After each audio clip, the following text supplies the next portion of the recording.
राज्यपाल के पद से इस्तीफा देने के बाद रघुवर दास जल्द ही बीजेपी की सदस्यता ग्रहण करेंगे।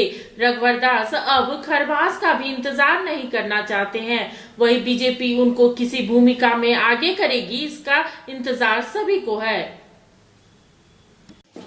पूर्व मुख्यमंत्री और उड़ीसा के राज्यपाल के पद से इस्तीफा देने के बाद रघुवर दास एक बार फिर से सक्रिय राजनीति में उतरने वाले हैं। सक्रिय राजनीति में उतरने के पहले राजधानी रांची पहुंचने पर उनका जिस तरह से जोरदार स्वागत पार्टी के कार्यकर्ताओं और नेताओं ने किया, उसके बाद ऐसा लगा मानो रघुवर दास के आने के बाद भारतीय जनता पार्टी में नई उमंग और नई आस जग गई है। जिस तरह की लगातार संभावनाएं जताई जा रही थी कि उड़ीसा के राज्यपाल रहते हुए रघुवर दास विधानसभा चुनाव में ही झारखंड की राजनीति में लौटना चाहते थे, लेकिन उनको केंद्रीय नेतृत्व ने वह मौका नहीं दिया। जब बीजेपी पूरी तरह से चुनाव झारखंड में हार गई और संगठन का अब चुनाव हो रहा है, ऐसी स्थिति में रघुवर दास पर फिर से झारखंड की आस जगी है, खासकर बीजेपी के नेताओं की। बीजेपी के नेता अभी नारा लगा रहे हैं कि झारखंड की आस रघुवर दास, यानी रघुवर दास की उम्मीदों पर अब झारखंड बीजेपी आगे बढ़ेगी। अब देखना होगा कि वो कब इसे आगे बढ़ाने के लिए कौन सी भूमिका में आते हैं। लेकिन फिलहाल जो कयास लगाए जा रहे थे कि वो जल्द ही पार्टी में शामिल होंगे, लेकिन कयासों का दौर लगातार चलता रहा और ये भी संभावनाएं मीडिया में चलती रहीं कि खरवास के बाद रघुवर दास फिर से बीजेपी के सदस्य बनेंगे।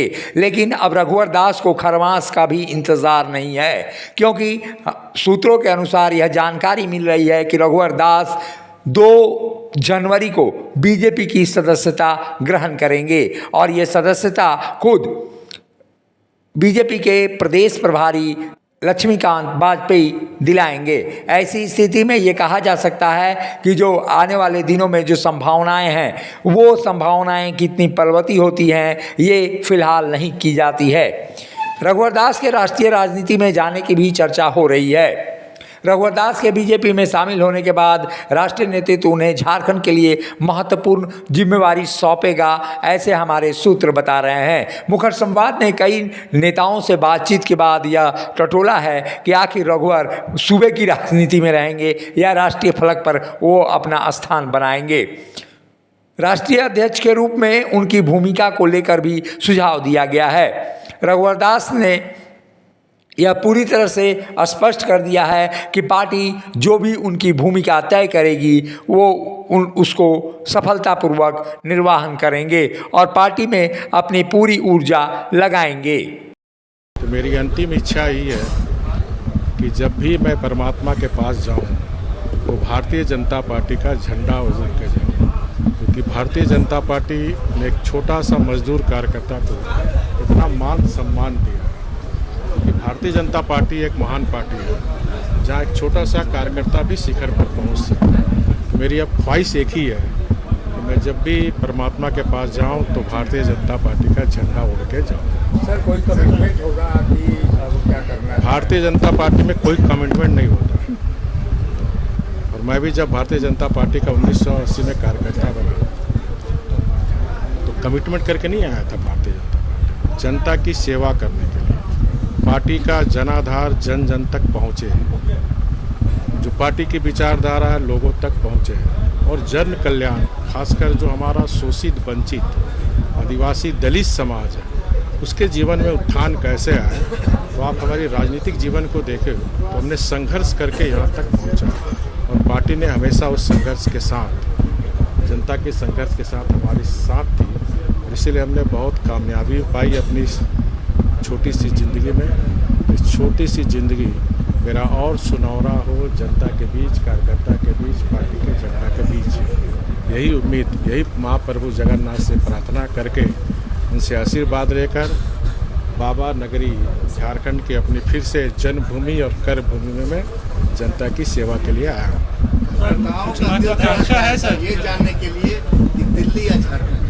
देखिए, कार्यकर्ता का दिल हमेशा धड़कता है, क्योंकि भारतीय जनता पार्टी का प्राण कार्यकर्ताओं में है। और भारतीय जनता पार्टी के कार्यकर्ता, कल ही हम लोग सरदार अटल बिहारी वाजपेयी जी का सुशासन दिवस मनाए। वो बार बार कहते थे कि कार्यकर्ता का पद ऐसा पद है जो कुछ छीन नहीं सकता, कि कार्यकर्ता की हैसियत से जो भी जिम्मेदारी है पार्टी देगी, ईमानदारी पूर्वक जिस तरह अभी तक निर्वाह।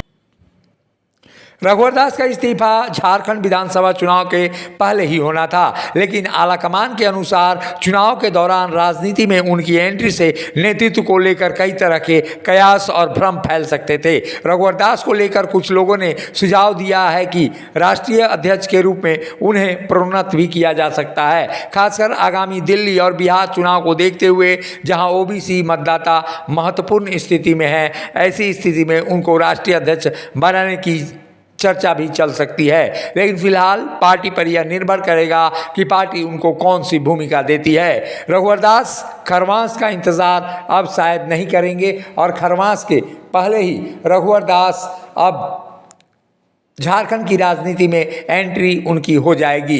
2 जनवरी को वो पार्टी की सदस्यता लेंगे और पार्टी में अपनी भूमिका को तलाशेंगे। फिलहाल यह कहना कठिन है कि वो किस भूमिका में होंगे, लेकिन झारखंड में उनको पार्टी को मजबूत बनाने के लिए पार्टी का नया प्रदेश अध्यक्ष नियुक्त किया जा सकता है। वहीं बाबूलाल मरांडी को अगर झारखंड के विपक्षी दल के नेता के रूप में स्थापित किया जाता है तो निश्चित रूप से किस प्रदेश अध्यक्ष की कमान किसी ओबीसी को ही दी जाएगी। ऐसी स्थिति में रघुवर दास का दावा मजबूत बनता है और आने वाले दिनों में अब पार्टी कौन सी भूमिका लेकर उनको झारखंड में उतरती है या उनके नेतृत्व को केंद्रीय स्तर पर निखारने का काम करती है, अब पूरी तरह से नेतृत्व पर यह निर्भर करता है कि आखिर कब किसको और कहां बिठाना है। ऐसे में रघुवर दास सहित तमाम लोगों को इस बात का इंतजार है कि रघुवर दास की अब भूमिका क्या होगी। मुखर संवाद के लिए रांची से अशोक कुमार की रिपोर्ट।